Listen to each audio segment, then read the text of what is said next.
Today we're going to cover what players who are really effective at speeding up the ball and who often hit winners off those speed ups consider, decide, and do in order to have the success that they do.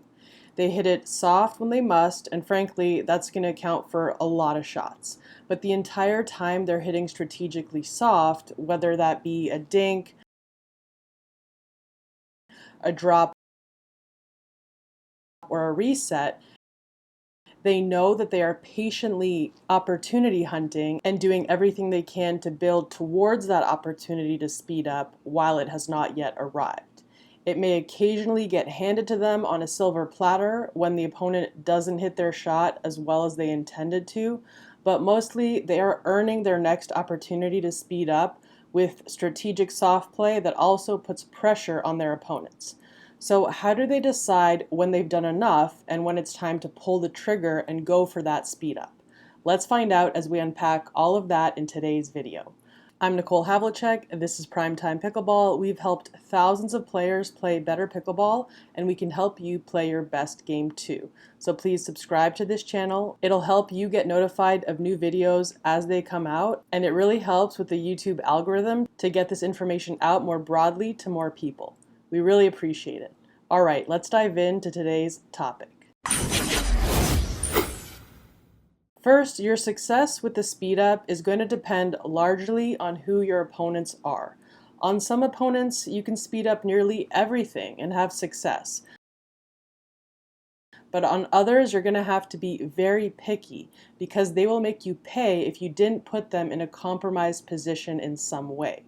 On some players, it's very hard to do that because they are very good and can deal with difficult shots regularly.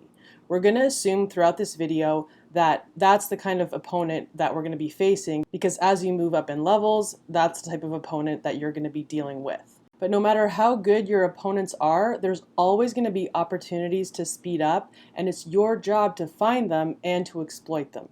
Admittedly, on higher caliber players, those opportunities are much harder to find. You just have to work harder in order to do so. And that could mean changing up your strategy mid-game, or it could mean that you realize that you have to up your skills in some way in order to come back on another day with an enhanced skill set that will produce better opportunities for you. It's going to vary widely from opponent to opponent. What works on many may not work at all on some, and that's when it might be time to go back to the drawing board and ramp up your skills. We'll touch on what some of those skills should be as we go. Let's talk about the pros and cons of speeding up from the non-volley zone line versus somewhere in the midcourt. When you're closer to the net and speed up, the upside is that you are close to your opponents, so the ball will get on them faster. So there's plenty of opportunity to jam them up or to thread the needle and pass them if you get the right look on a shot. The downside is the net gets very much more in your way the lower the ball gets, so you have to get very skilled at speeding up from as low as you possibly can and still keeping it in. Topspin will help this dramatically. We'll drop a link in the description below that will help you get started with topspin if you haven't already. If you're already using topspin, then great. Keep sharpening that weapon and expanding your range. Despite that, once the ball gets below a certain point, it's going to be best to dink it and earn a better look on another shot. Under the right circumstances, there's another option that we'll cover a bit later, so stay tuned and be on the lookout for that. When you're in the midcourt, you're farther from your opponents, so they have more time to deal with the incoming shot. But the good news is that the net is less in your way, and you have more space for the ball to land in since the opposing team's baseline is now much further away from you. So as long as you keep your shot low and tight to the net, hit it quite hard, and did so from a reasonably high enough contact point so that your shot trajectory is relatively flat, it can more easily stay in and prevent your opponent from doing any real damage to you, since all they can really do is block it back low. The key is going to be to keeping that thing as low as you can crossing the net. Keeping that speed up low solves a lot on this type of shot. The upside is that you hit it so well that you hit a winner, and the downside is they block it back low and you still have a very reasonable play on that next shot. Occasionally, they could hit an amazing block that beats you, but if you keep it very low and hit it quite hard with a contact point that was reasonably high, I'd argue that the odds are in your favor. Below a certain height, it's going to make more sense to drop that shot and advance to the non-volley zone line behind it, and that's almost always a good idea. Next, let's take a look at taking it out of the air versus off the bounce from the non-volley zone and also from the midcourt. When attacking from the non-volley zone line, if you can take it out of the air, then you're going to want to do that. Of course, anything above here is pretty clearly a popped up shot by your opponents, and you're going to want to speed that up to particular locations that we'll discuss in a minute. The best options will vary based on your lateral contact point and, of course, your skill set. As far as the technique to be used on your forehand and backhand speed ups, we'll link to some videos in the description that break down the step-by-step details on how to execute those well. Your success at speeding up from the range of heights in this area is going to vary on a case-by-case basis depending on your skill at keeping it low crossing the net, still hitting it quite hard, and keeping it in. You'll definitely need well-developed topspin speed-ups and be accurate to do well from this low.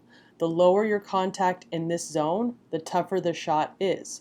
How low can you go and still have success? The more you are able to execute the speed-ups well from lower and lower contact points, the more of a threat you will be, so work on expanding your range of capabilities on this. If you're enjoying this video, please go ahead and hit that like button and subscribe to this channel, and also hit that notification bell icon so you can be notified anytime we release a new video. Now here's an interesting and important thing to keep in mind. Let's say that you get a shot that may be attackable, but it's going to be tough because it's in that low zone, pushing the limits of your skill set range, and you'll have to hit it just perfectly in order for it to be successful, and of course, there's no guarantees. If that ball came in pretty low crossing in the net, and you decided not to attack it because it's really just kind of pushing your range a bit too far, then it's probably best just to dink that back if you opt not to attack. But sometimes it will come in at the cusp of what you deem is attackable for you out of the air, but it's coming with a bit of height to it that will cause it to come up with a bit of height after the bounce, should you let it bounce. In this case, it could be wise to do a step back speed up. So you step back, you let it bounce and come up. This makes it so the net is not so much in your face anymore. Your speed up doesn't have to get up and down as quickly in order to stay in should your opponent opt to let it go. And this shot now gives you a reasonable look at hitting one of those targets we're about to discuss. Step back speed ups are a good thing to keep in mind as an option, so learn how to read and get a sense of what will bounce high enough and what won't so that you can be successful when doing step back speed ups. It is definitely something you want to add into your repertoire so that you can be more of a threat. From the midcourt, it's a more straightforward decision. If they floated it high enough for you to take it out of the air, higher than it would be after a bounce, then do it. It's always best to take it as high as you can because you can get more down into their court with the trajectory of your shot, and that's more trouble for them. If you can't reasonably take it out of the air, then let it bounce and sit up for you to speed up. These days, if you get a shot that's just kind of sitting there in some way, shape, or form and not pressing you at all, and it has some height to it, a hard drive is probably what's in order. To be clear, in this video, we've been talking about full power speed-ups. Medium power speedups have a place in the game for sure, but that's a separate topic with its own nuances, so that would have to be a separate video. So now I want to talk about locations for a full power speedup. There's 3 primary locations that you're going to want to keep in mind and use. Through the middle at a cross court angle. This will work well from a lateral contact point ranging from about here to here. An opponent sometimes thinks that their teammate will cover it while the teammate is thinking the same thing, so nobody goes for it. Or it can simply be very well timed and struck, and neither of them can reasonably reach it. Straight ahead at the down the line opponent can work really well also. Target their dominant side armpit area or thereabouts, so roughly from the hip to shoulder of the dominant side will work well from a lateral contact point ranging from about here to here. because that's the toughest shot for anyone to defend on their body when you're jammed up on the dominant side. When they try to defend it with a forehand or a backhand, it's going to be tough, and they're probably going to have to at least be somewhat contorted as they do it. That being said, you'll also want to test out other targets in their general direction to see what else could work well beyond just the dominant side hip to shoulder area, so that you keep them on their toes even when you are coming more through them. Straight down the sideline, so down the line, can also work well from a contact point ranging from about here to here, especially if you catch them leaning a bit too hard middle. You'll probably notice that the viable lateral contact points on these target options overlap, which is ideal. This means you have multiple options for targets to which you can take your speed ups. And if you're good at hitting a variety of targets from the same contact point, then you're going to be a big threat out there. You'll also definitely want to test out each of these targets on any opponent you face to see what they least prefer and hit that shot more frequently. Typically, these are the three primary targets to work with.